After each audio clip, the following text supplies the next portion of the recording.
بات کرتے دیکھ کر اتنی بڑی تہمت لگا دینا، تو شریعت نے اس کی سزا رکھی ہے جو بندہ اس چیز کی تہمت لگاتا ہے۔ 4 گواہ پیش کرے، وگرنہ 80 لتر کھانے کے لیے تیار ہو جائے خود۔ سمجھ آ گئی نا؟ آپ ذرا توجہ سے سنیے گا۔ تو نبی کریم علیہ السلام نے فرمایا 4 گواہ پیش کرو۔ عرض کی یا رسول اللہ، میں اپنے گھر کے اندر ایسا کوئی گناہ دیکھوں، کیا لوگوں کو بلانے چلا جاؤں؟ کیا ہو بھائی لوگوں ادھر دیکھو یہ کام ہو رہا ہے، پہلے 4 بندے ڈھونڈوں، ان کو گواہ بناؤں، پھر اس کے بعد میں کیس لے کے آؤں آپ کی بارگاہ میں؟ تو نبی کریم علیہ السلام کی بارگاہ میں جب انہوں نے عرض کیا، سرکار نے فرمایا بھائی اللہ کا قانون تو یہی ہے کہ 4 گواہ تو پیش کر، نہیں تو پھر تمہیں سزا ہوگی۔ انہوں نے کہا یا رسول اللہ، اللہ کی قسم ہے میں سچا ہوں اور میرا یقین ہے اللہ میرے حق میں کوئی نہ کوئی حکم اتار دے گا۔ تو پھر اللہ تعالیٰ نے ان کے حق میں آیات نازل فرمائیں۔ یہ 18واں پارہ سورہ نور کی آیت نمبر 6 سے لے کر 9 تک یہ ان کے اس واقعہ میں نازل ہوئی ہیں۔ اب یہاں پر آیتیں سن لیں، پھر اگلا واقعہ بعد میں سناتا ہوں۔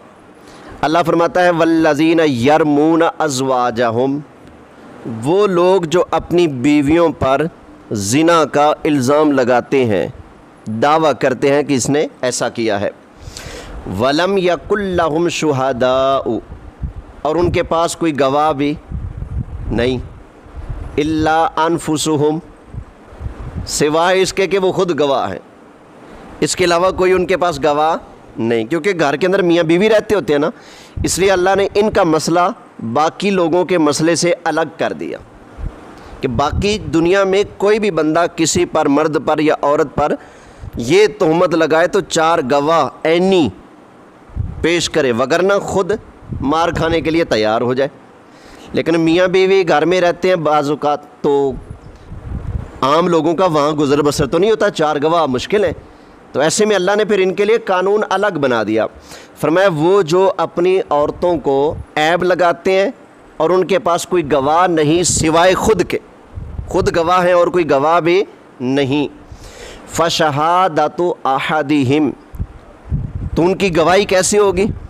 فرمایا کہ وہ گواہی یوں دیں گے 4 شہادات باللہ انہ لمن الصادقین، کہ مرد 4 مرتبہ شہادت دے گا، کہے گا میں شہادت دیتا ہوں اللہ کی قسم ہے اس عورت پر جو میں نے الزام لگایا ہے میں اس میں سچا ہوں۔ 4 مرتبہ شہادت کو بھی ذکر کرے گا اور ساتھ قسم بھی، میں شہادت دیتا ہوں اللہ کی قسم، اور پھر اشارہ بھی کرے گا اس کی طرف کہ اس مائی پر جو میں نے الزام لگایا ہے میں اس میں کیا ہوں؟ بولیے سچا ہوں، انہو لمن الصادقین، میں سچا ہوں۔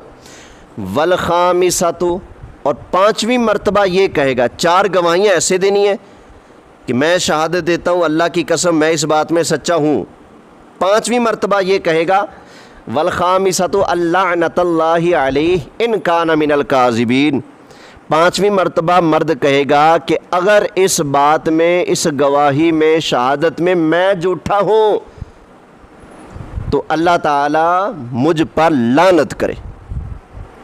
سمجھ آ گئی نا؟ اللہ نے یہ قانون بنا دیا، مرد پہلے 4 گواہیاں اور طریقے سے دے گا، 5ویں مرتبہ کہے گا کہ اگر میں جھوٹا ہوں تو اللہ مجھ پر کیا کرے؟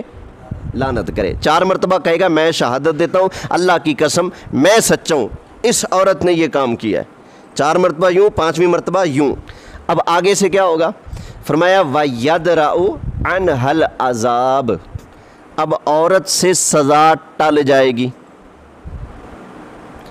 ان تشہد 4 شہادات باللہ، کب سزا ٹلے گی؟ وہ بھی آگے سے 4 شہادتیں دے، کیسے؟ انہو لمن الکاذبین، عورت کہے گی مجھ پر اس بندے نے جو الزام لگایا ہے یہ جھوٹا ہے، کتنی مرتبہ کہے گی؟ 4 مرتبہ، مجھ پر اس نے جو الزام لگایا ہے یہ جھوٹا ہے، مجھ پر اس نے جو الزام لگایا ہے یہ جھوٹا ہے، 4 مرتبہ شہادت بھی ذکر کرے گی اور قسم بھی کھائے گی۔ 5ویں مرتبہ عورت یہ کہے گی والخامسۃ ان غضب اللہ علیہا ان کان من الصادقین۔ اب عورت پانچویں مرتبہ کہے گی کہ مجھ پر اللہ کا غضب نازل ہو، عذاب مجھ پر اترے اگر یہ مرد سچا ہے۔ سمجھ آ گئی نا؟ اس کو کہتے ہیں مسئلہ لعان، یعنی جب کوئی مرد اپنی بیوی پر بدکاری کی تہمت لگائے تو شریعت یہ کہتی ہے کہ وہ عورت قاضی کی عدالت میں جا کر دروازہ کھٹکھٹائے کہ میرا بندہ مجھ پر الزام لگا رہے، ہمارا مسئلہ حل کرو۔ قاضی کہے گا بندے سے 4 گواہ دے، گواہ نہیں ہے تو اب شریعت کا دوسرا طریقہ کہ مرد 4 مرتبہ کہے گا میں شہادت دیتا ہوں اللہ کی قسم میں سچا ہوں، اسماعیل نے یہ کیا ہے، 4 مرتبہ کہے گا۔ 5ویں مرتبہ کہے گا اگر میں جھوٹا ہوں اس کو الزام دینے میں تو اللہ مجھ پر کیا کرے؟ لعنت کرے۔ عورت کہے گی 4 مرتبہ، کہے گی میں شہادت دیتی ہوں خدا کی قسم اس نے جو مجھ پر زنا کی تہمت لگائی ہے اس میں یہ مرد جھوٹا ہے جھوٹا ہے جھوٹا ہے جھوٹا ہے، 4 مرتبہ کہے گی۔ 5ویں مرتبہ یہ کہے گی اگر میں جھوٹی ہوں یہ بندہ سچا ہے تو اللہ مجھ پر کیا کرے؟ غضب کرے۔ بندہ 5ویں مرتبہ لعنت کا ذکر کرے گا اور عورت 5ویں مرتبہ عذاب کا ذکر کرے گی۔ اس کو کہتے ہیں مسئلہ لعان، یعنی لعنت کرنے کا مسئلہ۔ تو یہ جو اس طرح کے معاملات کھڑے ہو جاتے ہیں اور طلاق تک کی نوبت تک پہنچتی ہے تو ذرا سوچ کر چلنا چاہیے۔ شریعت میں یہ معاملہ کوئی سوکھا نہیں ہے، بہت بڑی جرت ہے بندہ کہے کہ مجھ پر اللہ کی لعنت ہو، عورت کہے کہ مجھ پر اللہ کا عذاب ہو۔ لہذا عورتوں کو کوئی غلط قدم نہیں اٹھانا چاہیے، مردوں کو خواہ مخواہ شک بھی نہیں کرنا چاہیے۔ یہ اس صورت میں ہے جب مرد بالکل صاف آئینے کی طرح ان کو گناہ کرتے دیکھے، پھر ہے اگر اکٹھے بیٹھا ہے کوئی اس کے پاس آ کر تو غلط کر رہے ہیں لیکن وہ زنا نہیں، اکٹھے لیٹے ہیں غلط کر رہے ہیں، حرام ہے، کبیرہ گناہ ہے ان کا اکٹھے ہونا غیر محرم کے ساتھ، لیکن وہ زنا نہیں، وہ ایک خاص حالت کا نام ہے۔ اس چیز کا اگر الزام دے گا بندہ تو شریعت یہ کہتی ہے، یہ ہے میاں بیوی کا مسئلہ۔ میاں بیوی کے علاوہ اگر کوئی بندہ کسی اور کو اس چیز کا الزام دیتا ہے تو اب اللہ فرماتا ہے 4 گواہ پیش کرو۔ کتنے؟ 4 گواہ۔ اگر 4 گواہ پیش نہیں کرتے فَإِن لَّمْ يَأْتُوا بِأَرْبَعَةِ شُهَدَاءَ، 4 گواہ پیش نہیں کرتے ہو اور الزام لگاتے ہو کہ فلاں بندہ زانی ہے فلاں مائی زانی ہے، الزام لگاتے ہو 4 گواہ نہیں ہے تو اللہ فرماتا ہے انہوں لمحہ پالو، جو یہ بات کر رہا ہے بغیر دلیل کے اس کو کیا کرو؟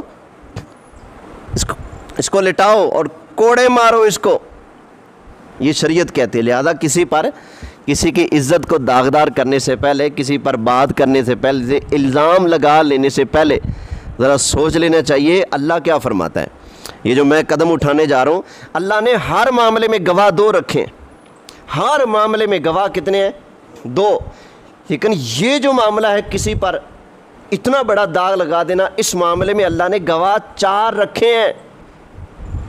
کیوں؟ تاکہ کسی کی عزت کا تماشا بنانا، فالودہ نکالنا، کسی کو بدنام کر دینا یہ آسان نہ ہو جائے لوگوں کے لیے، خواہ مخواہ کہیں جی اس نے یہ کیا اس نے یہ کیا۔ حضرت عمر کے پاس ایک کیس آیا، ایک مرد نے دعویٰ کر دیا جی اس نے فلاں کے ساتھ گناہ کیا ہے، آپ نے فرمایا 4 گواہ لے کے آ، 4 گواہ لے کے آ گیا، ہاں جی گواہی دو، اور دیکھا کیسے ہو؟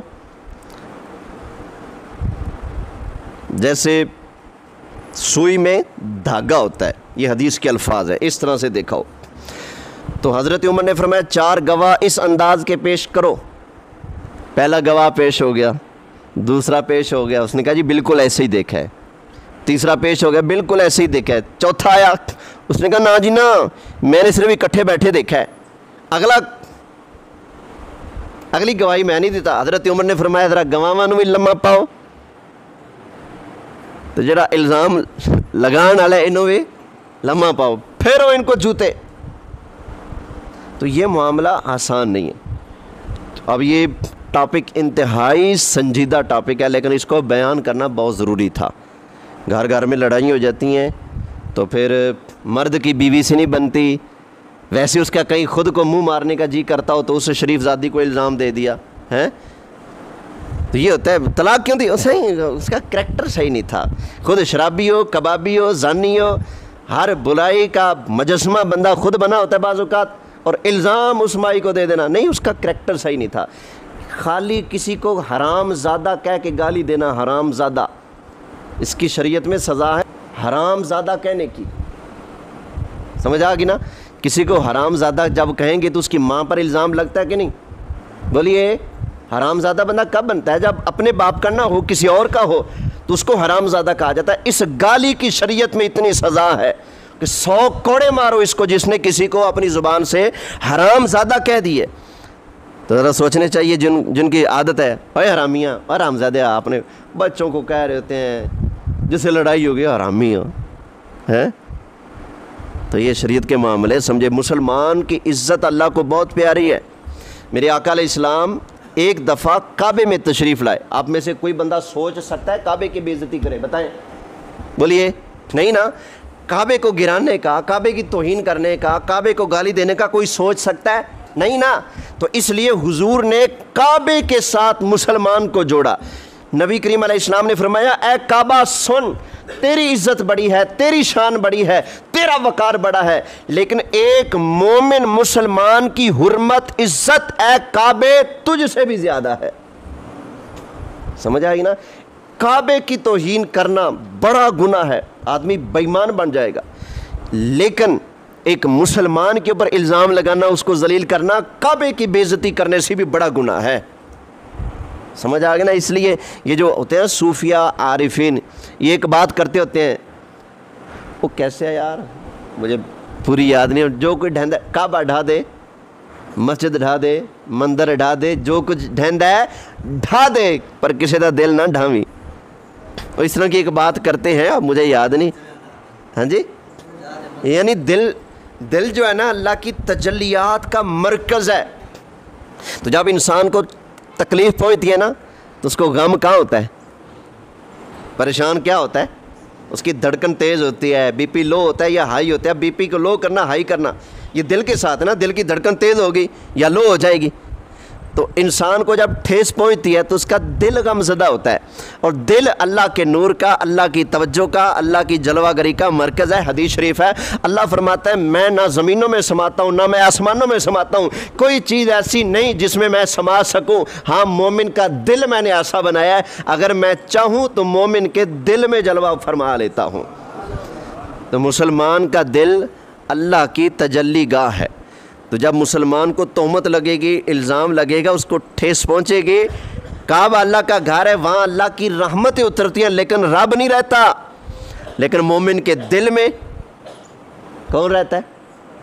اللہ رہتا ہے. اللہ جب چاہے مومن کے دل میں جلوہ فرما سکتا ہے. اس لیے مومن کو ٹھیس پہنچانا، تکلیف دینا، یہ کعبے کو تکلیف دینے سے بھی بڑا جرم ہے. سمجھ آ گئی نا؟ اللہ تعالی ہمیں سمجھ نصیب فرمائے. یہ لیان والا مسئلہ سمجھ آ گیا؟ یہ لیان تب ہوگا جب عورت بندے کے نکاح میں ہو، اس کی بیوی ہو. غیر عورت کے ساتھ اگر الزام لگاتا ہے تو پھر 4 گواہ، نہیں تو خود مار کھائے گا. اگر مرد بیوی پر لگاتا ہے تو پھر یہ کیا ہوگا؟ لیان والا مسئلہ ہوگا. اس مسئلے کو آپ قرآن کریم سے خود پڑھنا چاہیں تو سورہ نور ہے، آیت نمبر 6، 7، 8 اور 9 ہے. وہاں پر اللہ تعالیٰ نے یہ مسئلہ بیان فرمایا ہے.